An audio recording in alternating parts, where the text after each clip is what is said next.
주님 앞에 나왔습니다. 예수님 바라보면서 다시 한번 주님의 생명으로 충만해지는 시간 되게 도와주옵소서. 오직 주님 안에 참된 기쁨과 주님 안에 참된 평화가 있음을 믿습니다. 주님의 영으로 나를 이 시간 예배를 통해 충만하게 채워주시고 예수님을 다시 한번 뜨겁게 만나는 시간 되게 하시고 예수님을 더 깊이 알아가는 시간 될 수 있도록 주님, 그 지식이 나의 머리 지식이 아니라 정말 마음으로 내 삶으로 내 존재로 느껴지고 만나는 그런 시간 될 수 있도록 도와주옵소서. 우리 함께 통성으로 기도합니다. 하나님 아버지 감사합니다. 이 시간에 주님 앞에 나왔습니다. 이 시간 예배를 통해서 하나님 주님 만나기를 원합니다. 예수님만이 나의 소망 되시고 예수님만이 나의 참된 기쁨 되시고 내 삶의 의미가 되시고 나의 생명 되심을 다시 한번 고백합니다. 예배를 통해 예수님 만나는 시간 되게 하시고 예수님을 더 깊이 알아가게 도와주시옵소서. 우리의 생각과 마음과 감정과 모든 삶의 전체 존재가 주님을 향할 수 있는 시간 될 수 있도록 하나님 축복하여 주시고 주님 앞으로 깊이 나아갈 수 있는 시간, 주님을 깊이 만나는 시간 되도록 인도해 주옵소서. 하나님 감사합니다. 오늘 주님 앞에 나올 때에 저희들이 빈손으로 나오지 않게 하시고 하나님의 은혜를 기억하며 감사하며 예물 드리며 나올 수 있도록 도우시니 감사합니다. 적은 물질이지만 주님 받아주시고 축복하시고 주님이 기뻐하시는 일을 위해서 마음껏 사용하여 주옵소서. 우리 또한 하나님 물질만 드리는 것이 아니라 우리의 삶을 드리기를 원합니다. 우리의 삶을 받아주시고 하나님 나라 위에 정말 영광스러운 일들을 위해 귀하게 사용하여 주옵소서. 이 시간 주님 말씀 듣기를 원합니다. 우리의 귀가 열려지게 하시고 우리의 생각의 문이 열려지게 하시고 성령님이 깨달아 알게 하시는 그 내용으로 하나님 주님께 화답할 수 있도록 인도하여 주옵소서. 예수님 이름으로 기도드렸습니다. 아멘. 자, 우리 옆에 좌우 뒤에 앞에 오신 분들 보며 축복하며 인사합니다. 주님의 이름으로 축복합니다. 환영합니다. 오늘도 많은 은혜 받으시길 바라겠습니다. 오늘 저희 교회에 방문하셔서 함께 예배드리시는 또 귀한 분들 계십니다. 제가 소개할 텐데 함께 환영의 박수 힘차게 해주시면 감사드리겠어요. 이영재님, 이경혜님 오셨습니다. 저 뒤에 계시네요. 반갑습니다. 환영합니다. 자, 오늘 말씀 함께 나눌 텐데 창세기 44장 44장 전체를 우리가 오늘 함께 말씀을 볼 텐데 일단 1절부터 13절까지만 함께 읽겠습니다. 44장 1절부터 13절까지 다 같이 일어나셔서 찾으신 분들 저와 함께 교독하도록 하겠습니다.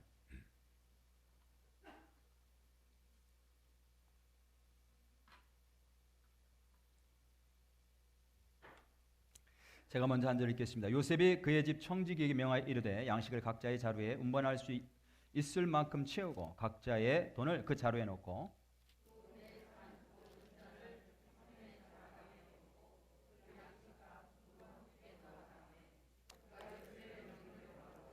아침이 밝을 때에 사람들과 그들의 나귀들을 보내니라.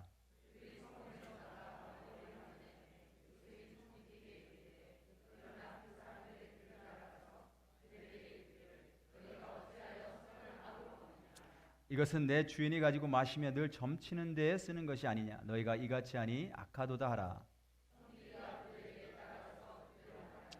그들이 그에게 대답하되 내 주여 어찌 이렇게 말씀하시나이까. 당신의 종들이 이런 일은 결단코 아니하나이다.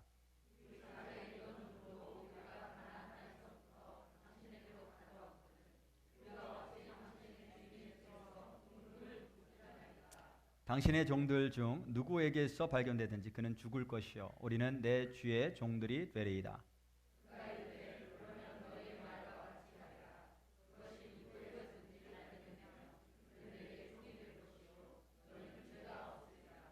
그들이 각각 급히 자루를 땅에 내려놓고 자루를 각기 푸니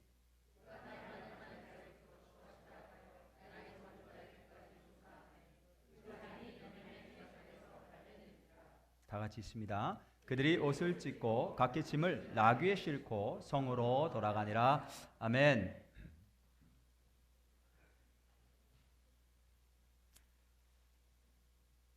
저희들이 지금 다니엘 기도회를 하면서 다니엘 금식을 같이 하시는 분들이 계세요. 부분 금식이에요. 부분 금식. 제 아내가 지난주에 저에게 이렇게 말을 했어요. 여보, 우리가 이렇게 먹으면 120살까지 살 것 같아. 예, 흰쌀 안 먹고 밀가루 안 먹고 예, 동물성 기름 안 먹고 120살까지 거뜬히 건강하게 살 수 있을 것 같아. 그렇죠? 혈관이 깨끗해질 거예요. 근데 이제 우리가 익숙하지 않으니까 이런 식단이 익숙하지 않으니까 이제 힘든 거죠. 쉽지 않습니다. 무엇보다도 미디어 금식을 하니까 너무 좋아요. 저는 신문을 보지 않아서 너무 좋습니다. 신문을 안 보니까 너무 좋고 살 것 같아요. 물론 우리가 세상이 어떻게 돌아가는지 알아야 되겠지만 거기 너무 빠져버리면 영적으로 하나님과의 관계를 깊이 맺는데 이게 방해가 되거든요. 근데 나도 모르게 자꾸 중독처럼 세상 이야기에 자꾸 빠져들 때가 있어요. 우리가 금식을 하되 그것이 부분 금식이든 온전한 금식을 하든 우리가 그냥 굶는 것은 별 의미가 없습니다. 그냥 굶으면 율법적인 신앙이 되죠. 내가 금식했다 이거예요. 금식을 하면서 우리가 속을 비우는 이유를 알아야 돼요. 왜 금식을 하고 속을 비우느냐? 그만큼 간절하게 하나님을 찾기 위해서 그렇죠. 간절하게 하나님을 찾고 하나님의 것으로 채우기 위해서. 우리가 그것이 미디어 금식이든 음식으로 조절하는 금식이든 그렇게 합니다. 우리가 금식을 하면서 속을 비우면 우리 안에 있는 바닥이 드러나요. 마음의 바닥이 드러나요. 지금 금년에 전 세계적으로 그 최악의 가뭄을 경험하는 나라들이 굉장히 많이 있다고 제가 이야기를 들었어요. 강과 호수가 곳곳에서 마르고 강과 호수가 마르면서 그 바닥이 드러나는 거죠. 바닥이. 그래서 유럽에서는 어떤 나라에서는 강이 말랐는데 2차 대전 때 가라앉았던 독일 군함이 발견됐다는 거예요. 또 심지어는 어떤 곳에서는 그 로마의 한 도시가 발견됐어요. 로마. 그 호수 깊숙한 곳에 가라앉았던 로마 도시가 발견되기도 했어요. 중국 같은 데서는 양쯔강, 거기에 불상들, 아주 큰 불상들, 그 불교 유적들이 막 그 바닥에서 막 드러나는 거예요. 미국에서도 저쪽 서쪽에 강바닥이 마른 곳이 있다고 하는데 거기서 뭐가 발견됐을까요? 뭐가 발견됐을까요? 큰 통이 발견이 됐는데 그 통 안에 사람 시체가 있었다는 거예요. 강바닥에 40년 전에 누군가 죽여서 그 안에다 집어넣었는데 가라앉았다는 거죠. 심각한 가뭄이 있으니까 바닥이 드러나요. 바닥이. 내 속이 이렇게 드러납니다. 그래서 사실 금식을 권장하는 이유는 우리가 다니엘 기도하면서 하나님의 말씀을 들을 때 뭔가 그만큼 더 간절하게 내 속을 비우면서 나아가면 내가 알지 못했던 바닥들이 드러나거든요. 그래서 더 회개하게 되고 더 은혜를 받게 됩니다. 오늘 본문은 우리가 계속해서 요셉의 이야기를 말씀을 나누고 있는데 계속되는 요셉의 이야기예요. 근데 가뭄이 점점 심해지는 거예요. 점점 심해져. 가뭄으로 인해서 물도 마르고 양식도 다 바닥이 났을 때에 뭐가 드러나냐면 형들의 숨겨져 있던 속에 그 물 속에 잠겨져 있던 것이 드러나는 것처럼 뭔가 깊숙한 곳에 숨겨져 있던 죄들이 드러나게 되는 거죠. 하나님이 드러나게 하시는 거예요. 가뭄도 그래서 하나님께서 허락하셨고 이런 일련의 사건들을 통해서 형들 속에 있었던 어떤 죄들이 감추어졌던 것들이 드러나게 하시는데 이걸 왜 드러나게 하시느냐? 그를 정죄하고 심판하시기에 드러내신 게 아니라 그 문제가 해결돼야 되니까 그 문제를 해결하기 위해서 형들을 용서하고 다시금 회복하고 화해시키기 위해서 그 일들을 행하십니다.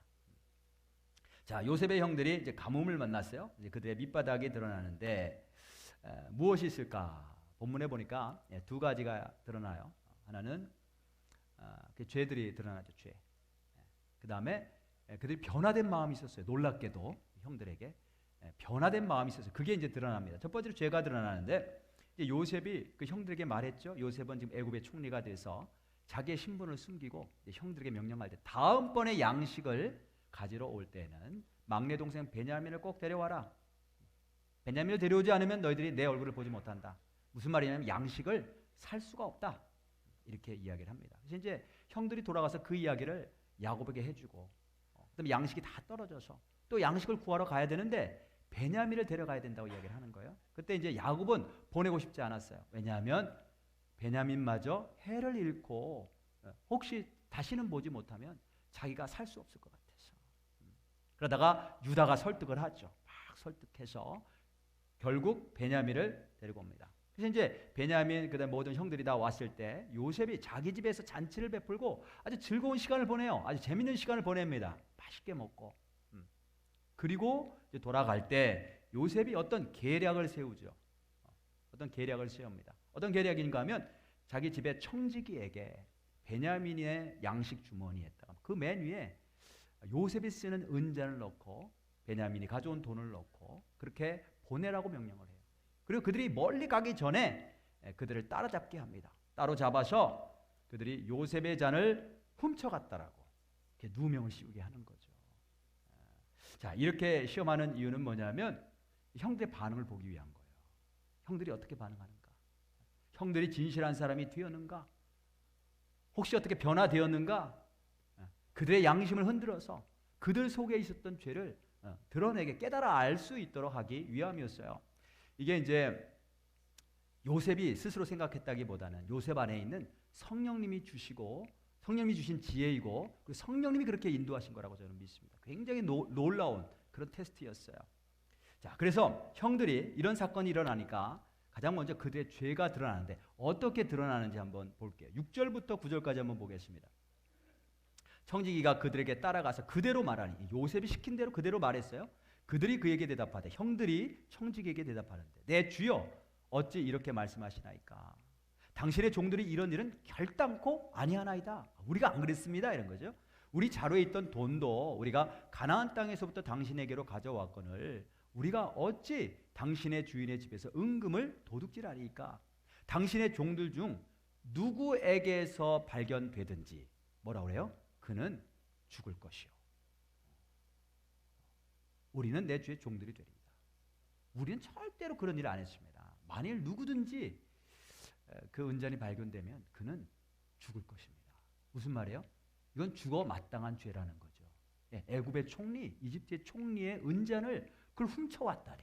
이거는 마땅히 죽을 죄라는 거죠. 마땅히 죽을 죄다. 그렇죠? 마땅히. 이거를 형들 입으로 고백을 해요. 근데 그 은잔이라고 할 때에 그 은이라고 하는 말이 실버잖아요. 이게 히브리어로 케세프라고 한다. 케세프라고 한다는데 이 단어가 어디서 사용됐냐면 형들이 요셉을 애굽의 노예로 팔아 넘기고 그 상인들로부터 받은 20세겔, 은 20세겔 거기에 케세프가 나와요. 똑같은 단어가 사용돼요. 자, 은잔이 이게 요셉이 여기는 너무나 귀한 잔이에요. 그래서 그 잔을 훔쳐가면 마땅히 마땅한 거예요. 마땅히 죽어야 돼요. 그런데 하물며 요셉은 그 은잔보다도 더 귀한 아버지가 사랑하는 최고의 아들이었잖아요. 그 아들을 팔아넘기고 그 은을 받아서 나눠 가진 형들의 죄는 또 마땅히 죽어야 될 죄라는 거죠. 그거를 형들이 자기들은 모르게 자기 입술로 고백하는 거예요. 자기들 스스로 자기들의 죄가 어떤 죄인지를 고백하는 거예요. 마땅히 죽을 죄입니다. 케세프를 훔쳐가다니요. 은을 훔쳐가다니요. 주인의 귀한 것을 우리가 훔쳐가다니요. 마땅히 죽을 죄입니다. 근데 그들은 아버지의 가장 귀한 아들을 훔쳐갔어요. 그리고 케세프를 논아가졌단 말이에요. 마땅히 죽을 죄라는 거예요. 그걸 본인들 스스로 고백하게 해요. 나중에 16절에 보면 유다가 그 뒷부분에 이렇게 고백을 하죠. 하나님이 종들의 죄악을 찾아내셨으니 우리와 이 자리 발견된 자가 다 내 주의 노예가 되겠나이다. 하나님께서 죄악을 다 찾아내셨다는 거죠. 그 은을 보는 순간, 그죠? 그들도 그걸 느끼는 거예요. 하나님이 우리의 죄악을 찾아내셨다. 아버지의 가장 귀한 아들 팔아넘기고 은 20을 받고 서로 나누면서 좋아했던 우리 그 은이 계속 따라다니는 거예요. 자기들을 계속 따라다니는 거예요. 하나님이 자기들의 죄를 찾아내셨다 그런 거죠. 그래서 우리의 죄악은 숨길 수가 없고 다 드러나게 됩니다. 그리고 그 죄에 대한 대가가 있다는 거예요. 형들이 뭐라고 말하냐면 그는 죽을 것이요. 우리는 다 노예가 될 것입니다. 무슨 말이냐면 그런 죄가 있다면 당연히 그에 대한 대가가 있다는 거예요. 자, 그런데 그 형들이 그런 무서운 죄를 저질렀는데 그 죄의 대가를 치렀나요? 마땅히 치러야 돼요. 마땅히 죽어야 돼요. 마땅히 노예 생활해야 돼요. 근데 형들이 그 대가를 치렀나요? 치르지 않았어요. 그냥 다 용서받았어요. 요셉이 다 용서해줘요. 그리고 온 가족이 다 화해가 되고 그리고 가족이 회복이 됩니다. 근데 그 죄가 그냥 없어진 게 아니에요. 누군가 그 죄에 대한 대가를 치렀단 말이에요. 누가 치렀어요? 요셉이 이미 치렀죠. 그가 노예 생활을 하면서. 그가 억울하게 감방에 갇혀서 감옥에 갇혀서 죄수 생활을 하면서 이미 그 대가를 요셉이 다 치른 거예요. 여러분, 이게 예수님께서 우리를 위해 하신 일이 아닌가요? 우리의 죄는 다 발견되고 드러나게 되어 있어요. 근데 그 죄를 하나님이 우리에게 묻지 않으신다는 거예요. 네가 이런 죄를 지었으니까 넌 이렇게 벌 받아야 돼. 우리에게 묻지 아니하시고 예수님께서 대신, 나 대신 그 모든 죄의 대가를 다 치르셨다라고 성경이 말씀하고 있어요. 그래서 누구든지 그 예수만 믿으면 그 죄를 용서받고 죄에 대한 심판을 면하고 하나님의 자녀로 회복되어 하나님과 화목하게 된다라고 하는 것을 우리에게 알려주고 계십니다. 자, 그래서 지금 가뭄이 이렇게 들어서 굉장히 어려운 사건들을 만나는데 이걸 통해서 하나님이 뭘 드러내게 하시냐면 그 형들 안에 있는 죄가 무엇인지 드러나게 하셔요. 우리도 마찬가지죠. 우리도 인생의 가뭄이 있어요. 힘든 상황이 있어요. 근데 그걸 통해서 하나님이 하시는 일 가운데 하나가 뭐냐면 우리 속에 감추어져 있었던 것, 나조차도 스스로 알지 못했던 것들을 드러나게 하신다는 거죠. 그 다음에 두 번째로 뭘 드러나게 하셨냐면 형들의 변화된 마음을 드러나게 하셨어요. 보니까 형들이 바뀌었어요. 이 사건이 없었다면 형들이 어떤 존재로 바뀌었는지 알 수 없었을 텐데 바뀌었어요. 10절부터 보니까 그가 이르되 그러면 너희의 말과 같이 하리라. 그것이 누구에게서든지 발견되면, 지금 요셉의 청지기가 계속해서 말하는 거죠. 그는 내게 종이 될 것이요 너희는 죄가 없으리라. 그들이 각각 급히 자루를 땅에 내려놓고 자루를 각기 푸니 그가 나이 많은 자에게서부터 시작하여 나이 적은 자에게까지 조사하며 그 잔이 베냐민의 자루에서 발견된지라. 그들이 옷을 찢고 각기 짐을 나귀에 싣고 성으로 돌아가니라. 자, 이 쇠기에서 은잔이 발견되는데 그 쇠기 누구의 쇠기였냐면 베냐민의 쇠기였어요. 베냐민의 자루였단 말이죠. 누구든지 그것이 발견되면 죽임당하거나 노예로 끌려가게 되는데 베냐민의 자루에서 그것이 발견되었을 때 형들이 어떻게 반응하느냐? 두렵고 무서워서 베냐민을 놓고 도망간 게 아니고 베냐민과 함께 성으로 돌아왔더라. 이 13절이 굉장히 중요한 구절인데 형들의 마음 바닥 깊숙한 곳에 무엇이 있는지를 드러내주는 굉장히 중요한 구절이에요. 베냐민과 함께 돌아왔다. 형들에게 아주 중요한 그런 변화가 일어났어요. 지금 온갖 생각들이 막 생각이 날 거예요. 형들에게 마음에 근심이 가득하게 되고 두렵고 이대로 모두 애굽으로 다시 돌아가면 우리 다 노예가 돼. 그리고 두고 온 식구들은 어떻게 할 거예요? 두고 온 아버지는 어떻게 할 거예요? 만일 베냐민만 노예로 보내고 자기들은 자유로 이렇게 돌아갈 수 있다면 자기 가족들 살릴 수가 있잖아요. 그러니까 이런저런 생각들이 막 있어요. 근데 그들이 모두가 어떤 결론을 내리는가 하면 그렇게 하지 않기로 결심합니다. 베냐민을 버리고 자기들만 돌아가지 않기로 결정해요. 그리고 동생 베냐민과 함께하기로 결심해요. 자, 보니까 그들에게 가뭄이 찾아왔어요. 양식이 없는 가뭄, 그거에 이어서 억울한 누명, 그 다음에 베냐민이 노예가 되는 상황, 아버지가 죽을 거야 아마, 예상되는 아버지의 죽음, 이런 것들이 막 도미노처럼, 그 어려움이요 도미노처럼 지금 계속 밀려오고 있어요. 그때 그들 마음 깊숙한 곳에 그 바닥이 드러나는데 그 바닥이 뭐냐면 우리가 베냐민과 끝까지 함께 운명을 같이 하겠다라고 하는 거죠. 이것은 과거에 자기 동생 요셉을 웃으면서 팔았던 때의 형들의 모습과는 아주 다른 완전히 변화된 형들의 모습이었어요. 근데 이 변화된 마음이 그들을 살렸죠. 그들 과거의 모든 죄를 속죄하게 하고 다시 모든 가족들이 화합하게 하는 결과를 가져왔어요. 만일 형들이 베냐민 버리고 자기들만 살겠다고 돌아갔다면 어떻게 됐을까요? 요셉이 형들을 용서하지 않았을 수 있어요. 근데 감사하게도 형들 마음의 밑바닥에는 변화가 있었어요. 나중에 요셉이 용서했을 때 그것을 받을 수 있는 준비가 돼 있었어요. 예수님께서 십자가 위에서 우리의 죄를 다 짊어지시고 죽으심으로 말미암아 우리의 모든 죄를 용서해 주셨어요. 죄를 대신해서 내 대신 죽으셨다는 얘기는 뭐냐면 하나님이 우리를 용서해 주신다는 거죠.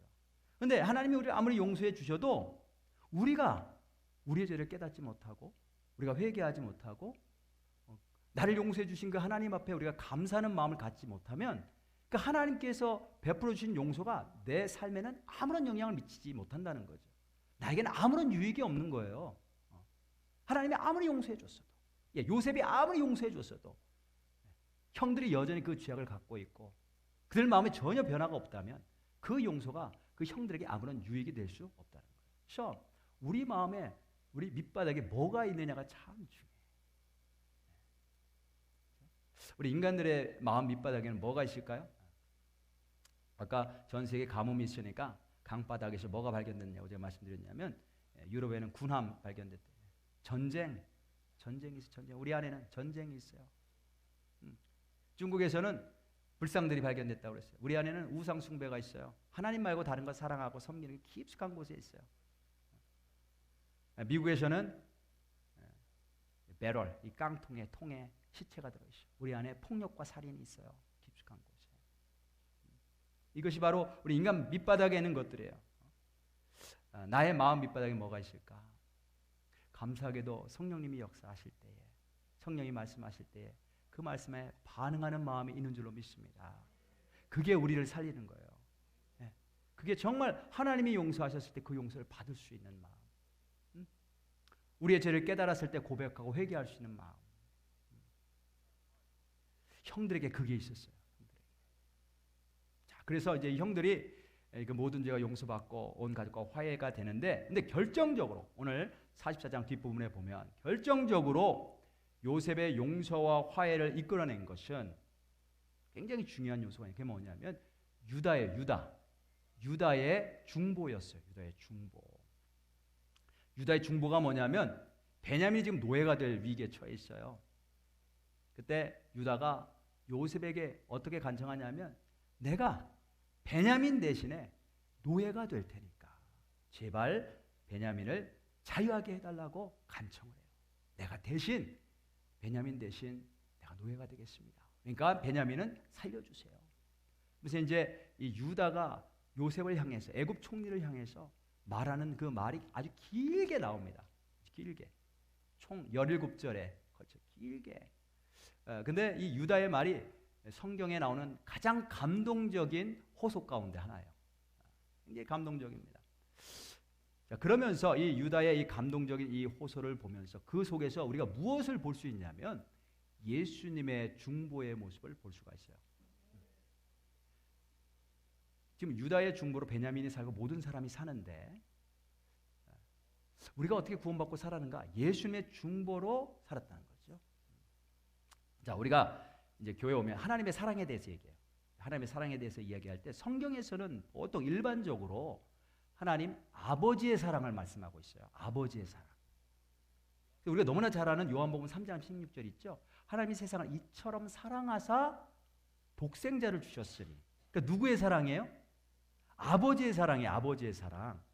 그 하나님 아버지가 우리를 얼마나 사랑하시는지 하나밖에 없는 외아들 예수님을 주셨다는 거죠. 그래서 성경에서 말할 때 보통 하나님의 사랑 그러면 어떤 말씀을 주로 이야기하냐면 하나님 아버지의 사랑, 아버지의 사랑. 근데 예수님에 대해서 이야기할 때 물론 예수님의 사랑에 대해서 이야기한 부분이 있어요. 없는 게 아니고 예수님 사랑에 대해서 틀림없이 이야기한 부분이 있는데 더 강조되는 부분은 뭐냐면 예수님의 겸손과 순종이에요. 하나님과 동등하신 분이신데 자기를 낮춰서 자기를 비워서 인간이 되셨다는 거죠. 내려오셨다는 거예요. 성육신하셨다는 거죠. 하나님이신데 인간의 몸으로 오셨다. 그게 뭐예요? 겸손인 거죠. 한없는 겸손이죠. 그 다음에 죽기까지 십자가를 지셨는데 예수님 십자가 지고 싶어 하시지 않으셨어요. 이 잔을 내게 해서 뭐라고 말씀하세요? 이 잔을 내게 해서 옮기시옵소서. 제가 단어가 this cup maybe taken away from me. 영어로는 생각이 나는데 한국말로 생각 옮겨 주옵소서 기도했어요. 십자가 지고 싶어 하지 않으셨는데 십자가 지셨어요. 왜요? 순종하느라고. 아버지 말씀에. 그래서 예수님 그러면 어떤 이미지를 강조하냐면 성경에서 그분의 겸손과 아버지 말씀에 대한 순종을 강조하고 있어요. 그래서 저는 늘 언제나 그런 생각이 있었어요. 아니 예수님이 이 땅에 오셔서 십자가를 지시고 죽으실 때 어떤 생각을 갖고 계셨을까? 어떤 마음으로 이 땅에 오셔서 사역하시고 십자가를 지셨을까? 그냥 무조건 겸손하고 아버지 말씀에 순종한다 이렇게 기계적으로 하신 것일까? 우리를 향해서 도대체 어떤 마음을 가지셨길래 십자가를 지셨을까? 그 생각을 오랫동안 했어요. 그냥 사실 우리는 그 깊이 생각 안 하고 그냥 우리를 사랑하시니까 오셔서 십자가를 지셨겠지 이렇게 생각한단 말이죠. 근데 사랑에 대해서는 아버지 사랑을 많이 강조해요. 그럼 예수님은? 근데 여기 유다가 베냐민을 살리기 위해서 요셉에게 간청합니다. 근데 그 간청하는 말을 보면 왜 예수님께서 우리를 위해 그렇게 죽으셨는지 이해할 수 있어요. 이해할 수 있어요. 그래서 오늘 한번 이 마지막 말씀을 한번 들어보시길 바라겠습니다. 유다의 말이 굉장히 긴데 그 말들이 다 중요하기 때문에 길게 기록된 거예요. 16절 보겠습니다. 유다가 말하되 우리가 내 주께 무슨 말을 하오리까? 지금 애굽 총독이 된 요셉에게 말하는 거죠. 무슨 설명을 하오리까? 할 말이 없습니다. 우리가 어떻게 우리 정직함을 나타내리까? 하나님이 종들의 죄악을 찾아내셨으니 우리와 이 잔이 발견된 자가 다 내 주의 노예가 되겠나이다. 유다가 뭐라고 얘기하냐면 우리가 다 노예가 되겠습니다. 거꾸로 말하면요. 베냐민만 놓고는 못 갑니다. 이런 얘기예요. 베냐민만 놓고는 못 가고 우리가 다 노예가 되겠습니다. 우리는 운명을 같이 한 공동체입니다. 함께 죽겠습니다. 함께 살고 함께 죽겠습니다. 자, 뭐가 보이세요? 교회 공동체. 교회 공동체. 하나님의 백성은 운명 공동체예요. 함께 살고 함께 죽고 이런 정신을 가져야 돼요. 이런 정신. 그게 교회예요. 지금 유다의 모습 속에서 그 모습이 나옵니다. 베냐민만 놓고 못 갑니다. 베냐민만 노예가 되지 못합니다. 우리가 다 노예가 될 것입니다. 함께 합니다. 함께 끝까지. 특별히 우리가 다른 사람을 살리는 일, 주님의 일을 할 때는 같이 해야 돼. 운명 공동체라는 걸 우리가 알아야 될 줄로 믿습니다. 그래서 이렇게 교회와 함께 갈 때 하나님이 교회를 통해서 주시는 복과 생명도 같이 얻는 거예요. 나는 내가 원하는 것만 하겠다. 저건 나랑 안 맞아. 나는 안 할래. 그죠? 그건 교회 공동체가 아니죠. 같이 가는 거예요. 같이. 그래서 17절에 요셉 뭐라고 얘기하냐면 요셉이 이르되 내가 결코 그리하지 아니하리라.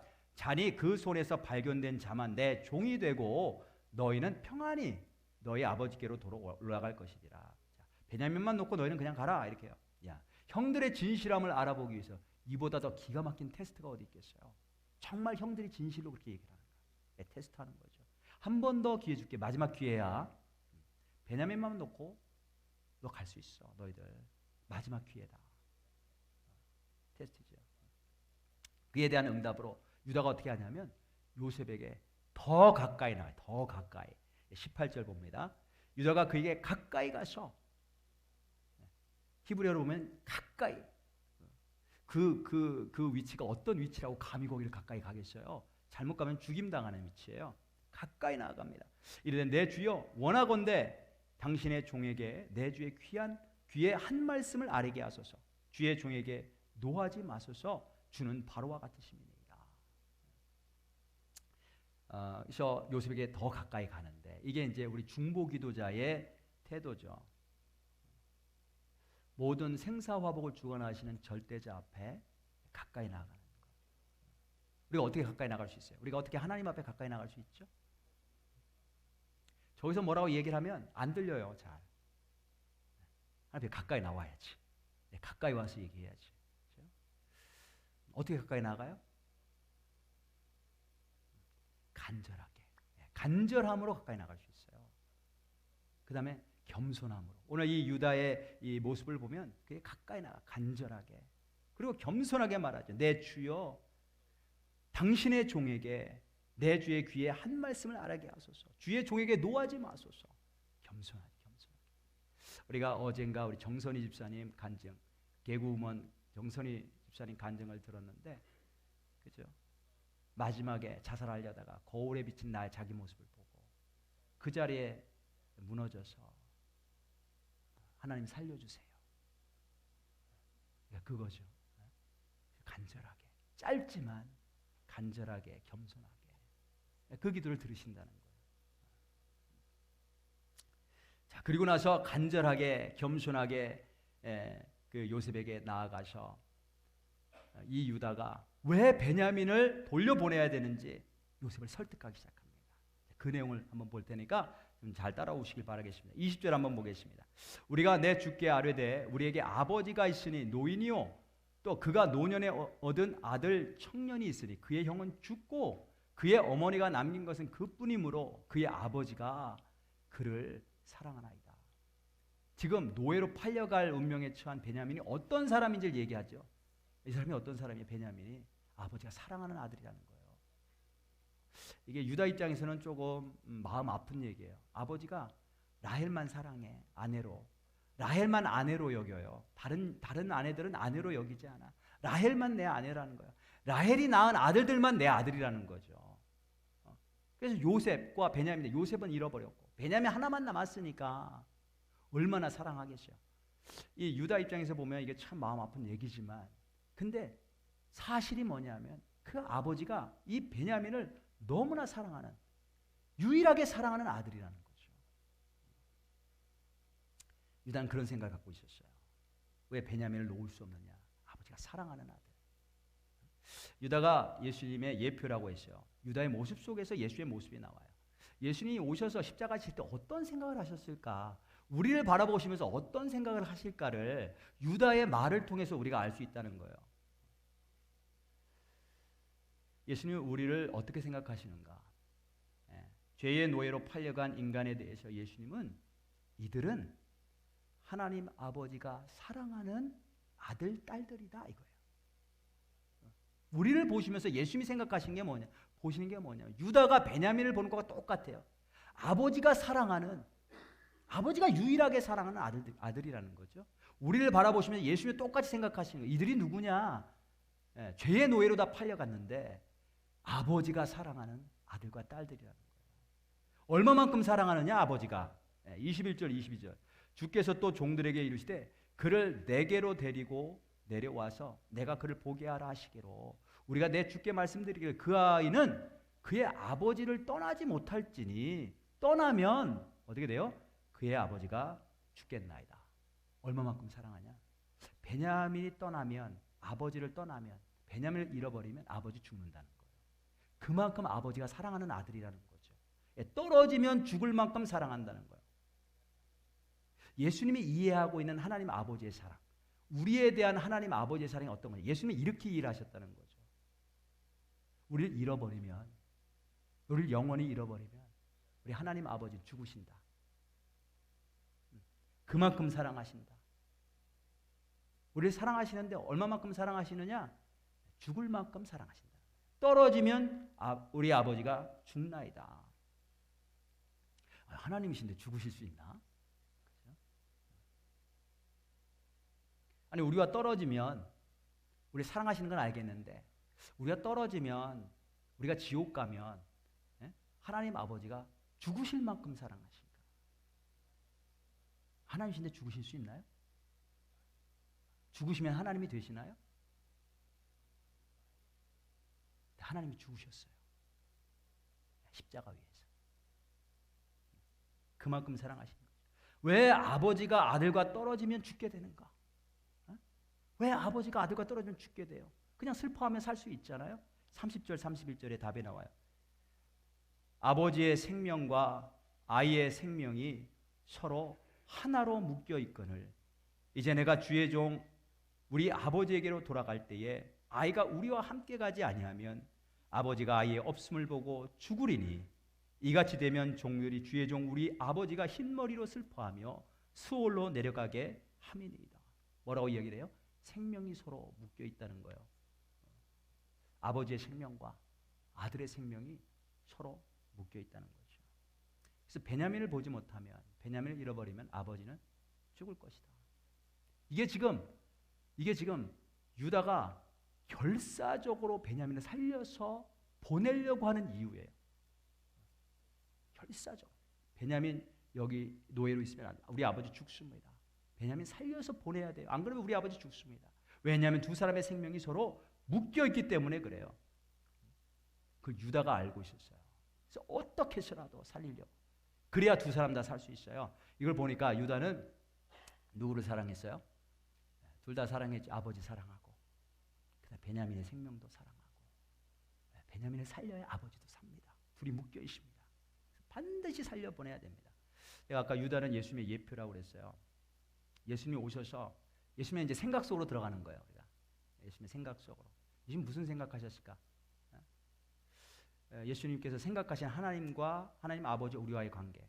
하나님의 생명이 누구와 묶여 있나? 우리의 생명과 묶여 있다는 거죠. 예수님이 그걸 그렇게 보신 거예요. 내 아버지의 생명과 우리 인간의 생명이, 우리의 생명이, 하나님 자녀의 생명이 묶여 있다는 거예요. 그래서 예수님은 필사적으로 우리의 생명을 살려서 하나님 아버지께로 돌려 보내야만 하셨던 거예요. 우리를 반드시 살려서 아버지께로 돌려보내야 아버지도 사실 수 있다. 그게 예수님 생각이에요. 아버지의 생명과 우리의 생명이 서로 묶여 있다. 떨어지면 아버지는 죽으신다. 그게 예수님이 이 땅에 오셔서 사역하시면서 생각하셨던 거예요. 그래서 아버지와 우리를 다 살리시려는 것을 보니까 예수님은 누구를 사랑하셨어요? 아버지도 사랑하고 우리도 사랑하셨다는 것을 알 수가 있어요. 자, 그러면 어떻게 양쪽 다 살릴 수 있는가? 어떻게 베냐민도 살릴 수 있고 베냐민 살아서 돌아가면 아버지도 살릴 수 있는데 아버지도 살릴 수 있는가? 한 가지 방법밖에 없다는 결론을 내렸어요. 유다가. 어떻게 베냐민 살릴 수 있느냐? 내가 대신 베냐민의 죄의 짐을 지겠나이다. 그런 거죠. 오직 그 방법밖에 없었던 거예요. 아버지를 살리고 베냐민을 살리려면 베냐민이 져야 될 죄짐을 내가 지겠나이다. 그래서 32절 33절에 간청합니다. 주의 종이 내 아버지에게 아이를 담보하기를 내가 이를 아버지께로 데리고 돌아오지 아니하면 영영이 아버지께 죄짐을 지리이다 하였사오니. NIV는 the blame이라고 되어 있습니다. I will bear the blame. 원래는 sin이에요. I will bear the sin before you. 죄짐을 지리이다. 이제 주의 종으로 그 아이를 대신하여. 여기 여러분 펜 있으신 분들은 밑줄 치시면 대신하여 머물러 있어 내 주의 종이 되게 하시고 그 아이는 그의 형들과 함께 올려 보내소서. 대신 죄짐을 지겠다는 거예요. 누가 져야 되는데요? 베냐민이 져야 돼요. 내가 죄짐을 지게. 왜냐하면 그게 유일한 방법이에요. 유일한 길이에요. 베냐민을 살리고 아버지도 살리는 유일한 길. 그래서 유다의 사명은 뭐냐면 그 일을 감당하기 위해서 내가 죄짐을 대신 지는 거예요. 이거를 대속했다고 해요. 성경 대속. 대신 죄의 짐을 지었다. 예수님이 누구를 위해서요? 우리를 위해서. 예수님께서 이 땅에 오셨을 때 유다가 생각한 것과 똑같은 생각을 하셨어요. 그러니까 지금 유다는 예수님의 예표라고 해요. 예수님이 하실 일을 지금 유다를 통해서 하나님이 벌써 수천 년 전에 보여주시는 거예요. 아버지와 아들의 생명이 자녀들의 하나님이 자녀들의 생명이 하나로 묶여 있어요. 예수님께서 이 땅에 오셔서 우리를 살려서 아버지께로 돌려보내지 않으면 아버지의 생명 끝난다는 거예요. 묶여 있기 때문에. 그만큼 사랑한다는 거죠. 그러니까 얼마만큼 사랑하냐? 생명이 연결될 만큼 사랑하신다는 거예요. 근데 어떻게 하나님이 죽으실 수 있나? 죽으셨다는 거예요. 그래서 에베소서 2장 1절에 보면 우리가 이미 죄와 허물로 죽었다 이렇게 말씀하고 있어요. 죽었다 이미. 그래서 하나님이신 예수님이 이 땅에 오셔서 십자가 위에서 죽으셨어요. 왜냐하면 생명이 하나로 묶여 있기 때문에. 우리의 생명과 하나님의 생명이 하나로 묶여 있기 때문에. 우리가 죄와 허물로 죽었기 때문에 그래서 하나님이 죽으셨어요. 그리고 예수님께서 모든 죄의 대가를 다 치르시고 부활하셨을 때 누구든지 그분 안에 있는 사람은, 예수 그리스도 안에 있는 사람들은 예수님과 동일하게 부활의 생명을 얻게 되는 줄로 믿습니다. 왜요? 하나님의 생명과 우리의 생명이 묶여 있기 때문에. 그래서 우리가 이 땅에 살면서 예수님과 함께 십자가에서 죽지 않으면 예수님과 함께 다시 부활하며 살지 못해요. 묶여 있기 때문에 생명이. 바울이 이 사실을 감격하면서 이렇게 노래합니다. 로마 내가 확신하노니 그래요. 내가 확신하노니. 내가 확신하노니 사망이나 생명이나 천사들이나 권세자들이나 현재일이나 장래일이나 능력이나 높음이나 기쁨이나 그 어떤 피조물이라도 우리를 우리 주 그리스도 예수 안에 있는 하나님의 사랑에서 끊을 수 없느니라. 하나님과 우리 사이의 줄이 생명줄이 연결되어 있어요. 근데 한때 우리가 죄를 짓고 하나님으로부터 돌아섬으로 말미암아 그게 끊어졌는데 예수님께서 우리 대신 그 죄의 짐을 다 짊어지심으로 말미암아 그 생명줄을 예수님이 다시 이어주셨어요. 그래서 그 누구도 예수님이 생명줄 대신 그 줄을 더 이상 끊을 수가 없다. 바울은 그 사실을 알고 확언하며 찬양하고 있어요. 그 어떤 피조물도 하나님의 사랑으로부터 우리를 끊을 수가 없다. 네. 여러분들 혹시 지갑 잃어버려 보신 적 있으세요? 지갑. 제가 지난 주일날 지갑을 잃어버린 거예요. 주일 예배 마치고 이제 집에 갔어요. 그리고 이제 월요일날 다시 이제 교회 와서 이렇게 있는데 지갑이 안 보여. 그래서 전화해서 여보 내 지갑 좀 한번 찾아봐. 아마 어디 있을 거야. 내가 보통 어디다 놔두니까. 우리 아내가 제 아내가 찾아보더니 없대요. 여보 없어. 이상하다. 그러면서 제가 생각해 보니까 주일 예배 마치고 집에 돌아가면서 잠깐 들렸던 가게들이 한 2군데 있어요. 베스트 바이 한 번 들리고 그다음에 샘스에 들렸는데 그때 제가 지갑을 주머니에다 넣었거든요. 주머니 앞주머니에. 근데 이게 차에서 내릴 때 잘못하면 이렇게 흘러내려요. 그래서 제가 항상 조심해서 이쪽 주머니에 넣는데 이렇게 내릴 때 흘러내리니까 흘러내린 모양이다. 네? 근데 그 안에 현금이 있었어요. 현금이 꽤 많았고 모든 종류의 카드는 다 있었어요. 그 안에. 네, 크레딧 카드, 데비트 카드, 그 다음에 또 무슨 카드 있어요? 보험 카드, 애들 보험 카드, 제 보험 카드, 심지어 코비드 그 백신 카드, 네. 운전면허증, 그다음 소셜 시큐리티 넘버 카드. 네, 잃어버린 것 같은 거예요. 그래가지고 그 가게 둘을 쫓아가서 알아보니까 그거 가져온 사람 없다는 거예요. 그 안에 현금이 있으니까 그 현금만 없었어도 갖다 줬을 텐데 현금이 있으니까 현금 쓰느라고 안 갖다 줬겠구나. 그러면서 온갖 생각이 드는 거죠. 그렇잖아요. 잠도 안 오고 밥맛도 없고 그러면서 내가 그때 지갑을 주머니에 안 넣었더라면 그때 그 가게들 들리지 않았더라면 그러면서 어차피 잃어버렸다면 돈이 필요한 사람에게 갔으면 좋겠다. 그러면서 얘가 이 지갑 하나 잃어버려도 이렇게 마음이 안 좋은데 직장 다니다 해고 당하신 분들, 비즈니스 하다 뱅크럽 당하신 분들 얼마나 고통스러울까. 근데 이게 끝이 아니잖아. 잘못을 회개하고 다시 시작하자. 이렇게 생각했어요. 그러면서 기도했어요. 하나님, 그래도 찾을 수 있도록 도와주세요. 그랬는데 이제 수요일 날 집에 딱 들어가는데 문을 열고 들어가는데 우리 막내 아이가 거기 서가지고 아빠 지갑 또 잊어버렸어? 그러네. 그래서 내가 아빠 지갑 잃어버렸어. 그랬더니 이 아이가 아빠 내가 찾았는데 그런 거예요. 그래서 어디 따라와봐. 그러면서 그러니까 클로젯에 그 낮은 곳에 떨어져 있었던 거예요. 근데 제 눈에는 안 보이는데 그 어린아이 눈에는 이게 보인 거죠. 와, 얼마나 감사하든지. 잃어버린 지갑 찾았어.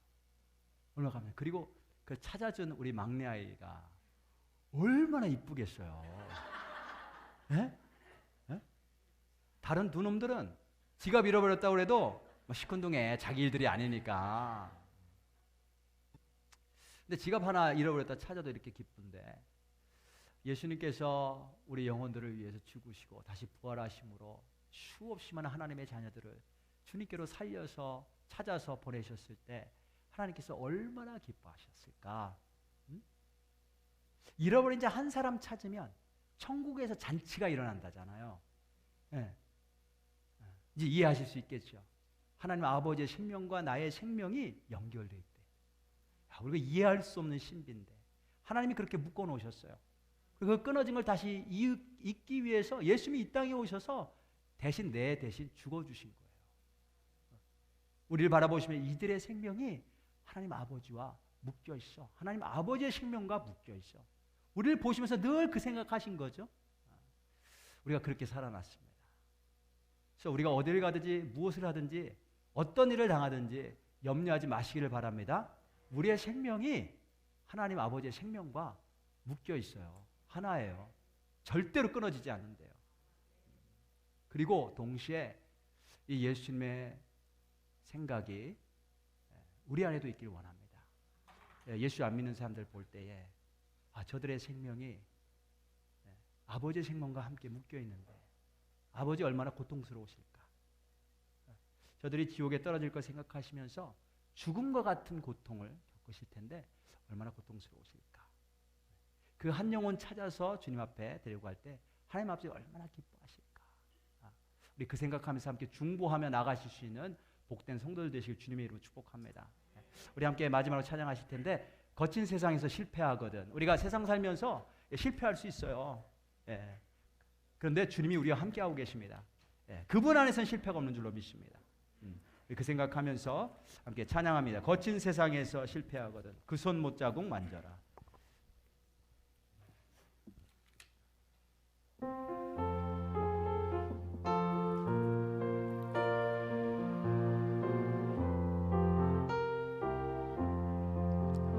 거친 세상에서 실패하거든 그 손 못자국 만져라.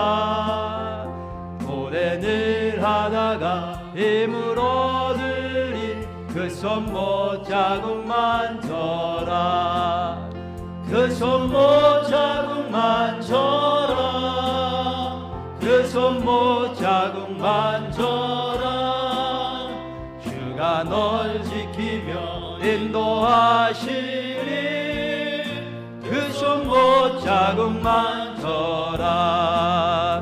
내가 어둠 속을 걸어갈 때에 그 손 못자국 만져라.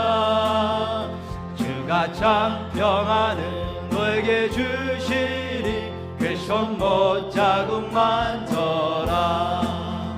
그 손 못자국 만져라. 그 손 못자국 만져라. 주가 널 지키며 인도하시리. 그 손 못자국 만져라. 내가 부활의 주 따라가려면 그 손 못자국 만져라. 내가 주 안에서 길이 살리라. 그 손 못자국 만져라. 그 손 못자국 만져라. 그 손 못자국 만져라. 주가 널 지키며 인도하시리. 그 손 못자국 만져라. 그 손 못자국 만져라. 그 손 못자국 만져라. 주가 널 지키며 인도하시리. 그 손 못자국 만져라. 우리 함께 오늘 말씀 생각하면서 함께 통성으로 기도하겠습니다. 아이의 생명이 아버지의 생명과 묶여 있나이다. 그게 바로 하나님 아버지의 생명과 우리의 생명이 묶여 있다는 것을 알려주는 비밀인 줄로 믿습니다. 하나님이 왜 나를 이렇게 사랑하시는가? 왜 외아들 예수 그리스도의 생명까지도 아끼지 않고 내어주시고 나를 구원하시려고 하시는가? 아버지의 생명과 나의 생명이 묶여 있기 때문에 그렇습니다. 내가 구원받을 때 아버지는 기뻐하시고 내가 타락하여 죄로 향할 때에 아버지 죽음과 같은 슬픔을 경험하십니다. 하나님, 나의 생명이 하나님 아버지의 생명과 묶여 있다는 사실을 늘 언제나 기억할 수 있도록 도와주옵소서. 그래서 예수 그리스도와 함께 죽고 예수 그리스도와 함께 사는 삶을 살아갈 수 있도록 하나님 축복하여 주옵소서. 주님께 연결된 이 생명, 그 어떤 것도 끊을 수 없음을 알게 하셔서 이 세상 바라보면서 슬퍼하거나 좌절하거나 절망하지 않게 도와주시고, 나를 구원하시고 영생으로 우리를 붙잡아 주시고 하나님 아버지의 생명에 묶어주신 그 아버지를 바라보면서 늘 기쁨과 감사함으로 나아갈 수 있도록 도와주옵소서. 내 안에 하나님 아버지의 생명을 주셨다니요. 하나님, 그 생명으로 인하여 감격하며 감사하며 살 수 있는 능력을 날마다 허락하시기를 원합니다. 하나님, 또한 우리가 예수님이 가지셨던 그 눈, 예수님이 생각하셨던 그 생각을 똑같이 갖기를 원합니다. 사람들을 바라보면서 저 사람의 생명이 우리 아버지의 생명과 묶여 있어. 저가 구원받을 때 우리 아버지 기뻐하시고, 저가 구원받지 못하고 죄로 인하여 멸망받을 때 아버지 동일하게 죽음과 같은 고통을 느끼신다.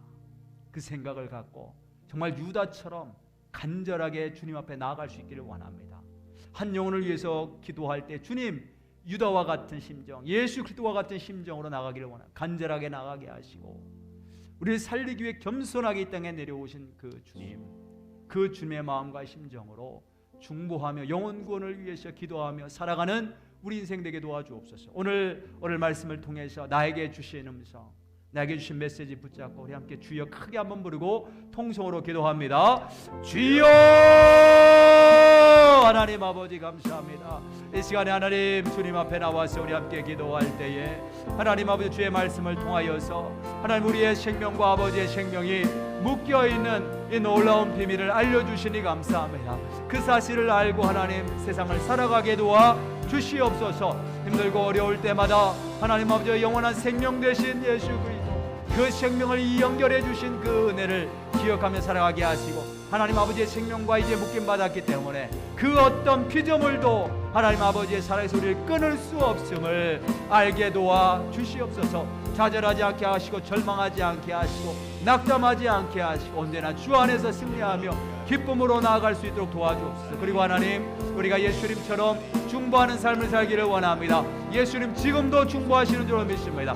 죽어가는 영혼을 위해서, 잃어버린 영혼을 위해서 중보하시며 한 영혼이라도 찾기 위해서 하나님 자신의 생명과 모든 것을 아낌없이 바치시는 예수님의 것을 바라봅니다. 그 예수 그리스도의 눈을 나도 갖기를 원합니다. 저 사람의 영혼이, 저 사람의 생명이 아버지의 생명과 연결되어 있음을 알게 하셔서 아버지 그 생명이 회복되어질 수 있도록, 예수 그리스도를 통해 회복되어질 수 있도록, 함께할 수 있는 인생 될 수 있도록 하나님 아버지 인도하여 주옵소서. 하나님 아버지, 우리가 이 땅 살면서 기근을 만날 때가 있습니다. 하나도 어려운데, 하나도 견디기 어려운데 두 가지, 세 가지 연이어서 닥치는 그런 기근들과 어려움이 있습니다. 그런 어려움을 당하면서 하나님 내 속에 깊숙한 곳에 무엇이 있는지 드러나게 됩니다. 우리의 인격이 어떤 인격인지, 우리의 믿음이 어떤 믿음인지, 내 속에 무엇이 들어있는지가 드러납니다. 하나님, 부끄러운 죄악들이 드러날 때마다 하나님 깨닫게 하시고 하나님 회개하며 주님의 사랑과 용서의 자리로 나아갈 수 있도록 하나님 도와주옵소서. 그 모든 기근들을 통해 하나님께서 원하시는 것은 우리를 회복시키시고 온전케 하시고 우리의 삶의 방향을 온전한 방향으로 하나님 조정하시기 위한 것임을 압니다. 주님과 더 화목하게 하시고 하나 되게 하는, 이웃과 하나가 되게 하고 연합하게 하는 대로 우리를 이끄시는 줄로 믿습니다. 그 하나님을 믿고 주님 앞에 내 삶을 내어드립니다. 하나님 붙잡으시고 오늘도 하나님 아버지와 생명이 연결되었음을 믿고 그 믿음 안에서 살아갈 수 있도록 도우시고, 말씀을 따라 성령님의 인도하심을 따라 예수님을 바라보면서 나아갈 수 있도록 도와주옵소서. 우리 주변에 아직도 믿지 않는 많은 영혼들이 있습니다. 그들을 바라볼 때, 그들의 영혼들을 바라볼 때 주님, 그들의 영혼이, 그들의 생명이 아버지의 생명과 연결되어 있음을 볼 수 있도록 도와주옵소서. 유다는 그것을 보았습니다. 예수님도 그것을 보시면서 이 땅에 내려오셨습니다. 그래서 어떻게 해서라도 하나님 이들을 살려서 주님께로 돌이키려고 십자가 위에 죽으셨음을 바라봅니다. 그 예수의 마음과 생각을 우리도 갖고 하나님 함께 중보하며 기도하며 한 영혼이라도 더 살릴 수 있는 이 땅에서의 우리의 삶이 되게 하시고 아버지를 기쁘게 해드리는 그러한 삶을 살아갈 수 있도록 하나님 도와 주옵소서. 이제는 우리 주 예수 그리스도의 은혜와 하나님 아버지의 원하신 사랑과 성령의 감동과 역사 충만하심이 오늘도 내 생명을 아버지의 생명에 묶어주시고 영원히 끊어지지 않도록 그 생명줄 되으신 예수 그리스도를 바라보며 감사하며 아버지의 사랑 속에 머물며 주님을 기쁘시게 하는 삶을 살기로 결단하고 기도하고 돌아가는 당신의 귀한 백성들 머리 위에 지금부터 영원까지 함께 하시기를 간절히 축원하옵나이다. 아멘.